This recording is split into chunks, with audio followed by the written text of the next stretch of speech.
I told you Gnock was going to knock your socks off, right? Those of you who are intimidated by the fact that we're making socks, please do not be. It's all just knitting, and you are already good at knitting, so let's make a sock. I have knit all the way up to this point on my sample sock, and then we're going to do the heel flap, the heel turn, the picking up stitches, a little bit of the gusset. You're going to be so good at this. You're going to be amazed. You're going to be making socks for yourself in no time flat. The directions have us not knit a full round. We knit 15 and then stop. 5 are unknit, and then we slip 10 stitches onto one needle. If you are working on magic loop, you will have these 10 stitches on your needle tip to be working on, and then the other half of the stitches will just go on your cable, and you will ignore them. Just use the tip and work back and forth on this set of stitches. So we've got our 10 stitches, and the reason we sort of knit this way is that where the garter ridges were happening, there's just always just a little bit of a mismatch as we start a new round, and so we're just going to make that the back of our sock. If it's not the back of your sock, it's no big deal. It's just going to be a little detail that might be nicer if it's at the back of the heel. So that's what that was about. The nice thing is the next little bit of the sock is really straightforward. We're just going to join our heel yarn, which for me is a nice white yarn. I'm going to join my yarn and make 5 garter ridges, or 10 rows. So I'm going to join my heel yarn right here, and then I'm going to knit across, knit across, knit across 10 times.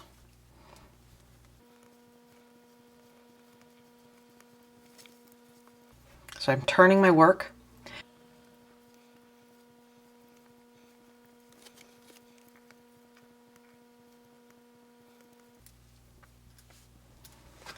Oh, and while I'm at it, I should mention, I'm not sure that my end of yarn is where it should be compared to the directions. You can see it's ridiculously short here. I prepped this and then my cat got to it, and so this is all the yarn I have left after he sort of ate at my yarn a little bit. So yeah, this may not be exactly where it is in your sock, and so I'm sorry that is not right. If you're working on DPNs, once you've worked a little past the heel flap, the initial heel flap, you may find it a lot easier to just slide all of the remaining sock stitches here onto a single needle, and then it won't flop around as much.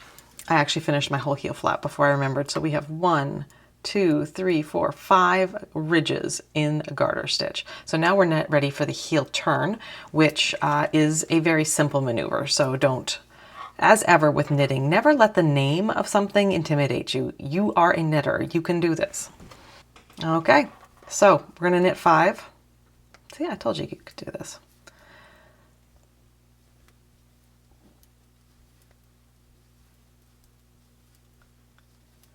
So I've knit 5 stitches. Now I'm going to do an SSK, slip, slip, knit 2 together. When it's garter stitch, I don't worry about a modified SSK. Then we are going to knit 1 and turn our work. So we're going to flip this around. Now we're going to slip 1 with the yarn in front. So I'm just going to slip it, and we always slip purlwise unless we're told not to. So then we are going to knit 1, knit 2 together,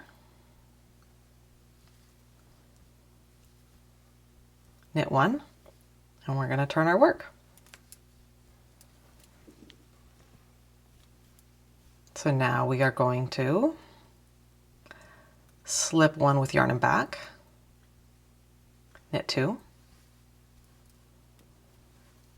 Now, where we turned last time, there's a big gap between the stitch we worked and these 2 stitches we didn't work. So that big gap, we're going to close. We're going to close by doing an SSK across the gap. So I'm going to slip as if to knit, slip as if to knit, and work those 2 together, closing that gap.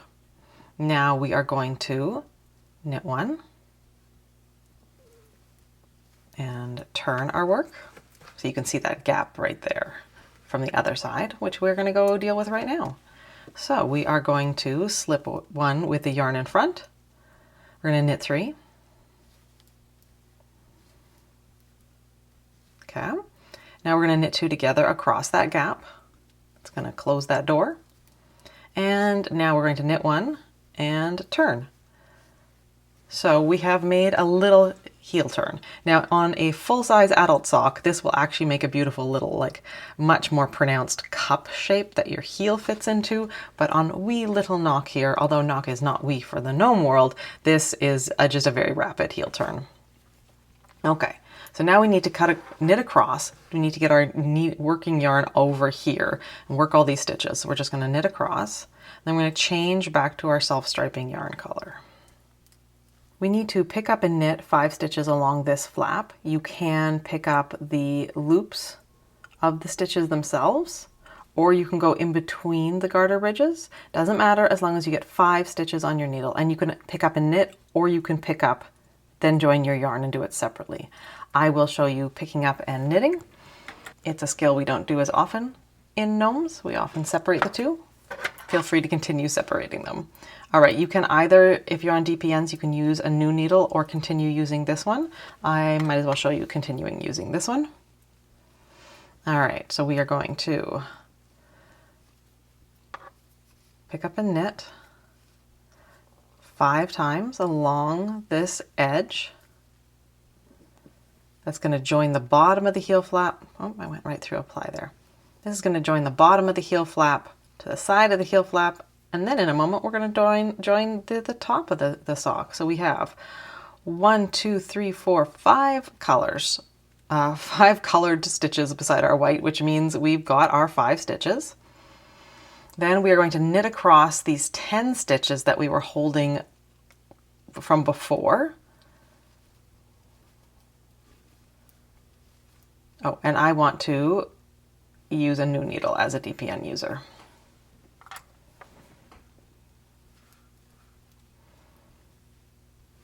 If you are doing this as magic loop, this would be where I would stop and I would pull the loop of the cable through here and make this like one of my turning points. And then this is where I ran out of yarn thanks to my cat. I'm going to have to deal with that. Knitting all 10 stitches. Then we need to pick up and knit down this heel flap. All right, so this is a little loose and floppy because we have this stitch here, not locked in or tied down to anything, so this will stretch out. So don't worry too much about that. So I'm just going to grab my stitches, pick up and knit. Now with full-size socks for humans, there is sometimes a bit of a problem with a gap joining up here. We don't have that problem so much with Gnock. With adult socks, I like to pick up extra stitches at the top of the heel flap and then decrease them away in that first round. But we don't need to worry so much about Gnock. If you want to, if you know what I'm talking about and you want to do it, go right ahead. And then we're going to knit 3 stitches of the heel. So we've got 6 stitches in white still remaining here, and I'm going to knit 3 of them. And this is going to be our new beginning of round. So here's going to be our beginning of round. If you want to put a beginning of round marker, or just remember that the bottom of the heel is where it's at. We are now going to knit 6 stitches. So these 3 remain unknit, that's okay. We're going to knit 6 stitches.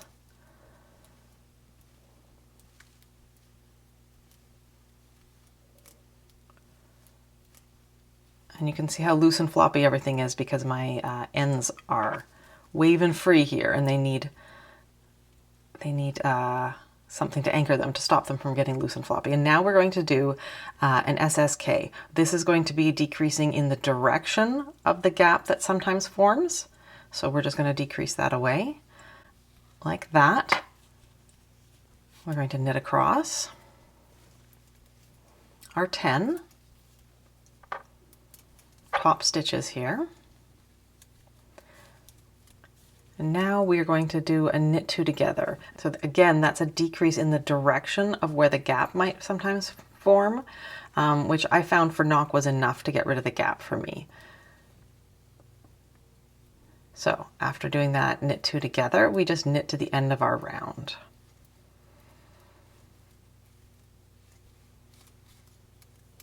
So that's the gusset established. The gusset is the name for an amount of fabric we add to a garment to make it fit better. So sometimes there'll be side gussets on shirts and sewing and things like that. So we have now started the gusset round. So the gusset on Gnock is really short. So our next one is just to knit 5 and knit 2 together. Usually the gusset stitches are a very directional decrease, and we have a really nice long line of like decreases sort of pointing down towards the toe. We won't have much of that with Gnock. Gnock's sock is not constructed exactly as we would for a human. With something small and decorative like this, we can play with the rules a little bit. So if you go to knit a full human sock, you will notice that the designer will have a few extra things in this gusset that we aren't having. But Gnock sock is a sock, and this should give you all sorts of confidence for how to go about knitting a sock. So now that we're back to 20 stitches on the needles, you will just knit round and round for the number you need. As I note in the pattern, for me, I'm getting about 14 stitches, or 14 rounds is equaling 2 stripes of color. Play around with that a little bit. If you want to stripe them much more aggressively, you can. You're just going to have more ends to deal with. And I will recommend that at various points you stop and you tie together where you can, where 2 yarns are right side by side. Just tie those together. Don't worry about weaving in the ends. They'll just be stuffing, and they don't need to be woven in a sock that you're not going to wear, that just Gnock's going to wear. And Gnock wears her socks very, very gently. Here's our little heel flap and turn. This is what it looks like. We have the little decrease section here. This little triangle is the gusset, that little bit, that flap of triangular goodness that on a human would be really useful for making it fit. But we will now demonstrate stuffing. When stuffing long, skinny things, it can be really frustrating to try to figure out how to get the stuffing in there, because after all, the stuffing and the fabric of the cloth are both kind of grippy, and they both want to slow down and not make things happen. So that's why I've got this pencil, because the eraser end of a pencil is really fantastic for gripping the stuffing and getting it down in there. You can roll the leg back a little bit.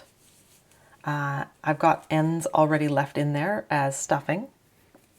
So take a small amount and just push it down and in. You may find it easier to work with your thumbs up to a certain point. And then we can just stuff this in. Don't overstuff these socks. They're meant to have just a little bit of the weight of the stuffing, a little bit of body to make them pop out and look adorable.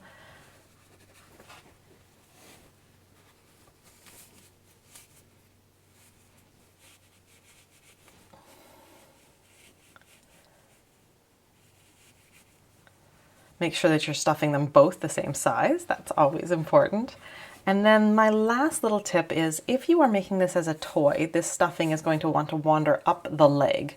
So you could stuff the whole leg, but then Gnock's going to have a harder time sitting because we're going to attach the legs right to the bottom of the body. Let me show you what I mean. So we're going to do an attachment video, but here's my prototype. So the legs are going to go in the bottom, and Gnock is going to sit on those legs. So to have the sort of unstuffed leg, and I think it folds really nicely, and it makes it possible to kind of do a bunch of styling things with like crossed legs and a bunch of things. Take some green yarn or your leg color yarn and stitch across right here, so that then that yarn can't, or that stuffing can't walk back up the leg on its own. So just make sure that you've stuffed it evenly. Like you can see here, I got so excited about telling you about sewing for the toy that mine is not even. So just kind of play around with that. Use the tip of the eraser to wiggle it around, or if you can get your finger in there, just kind of make sure that everything is nice and even, but don't overthink it, because it's just meant to give it a bit of body.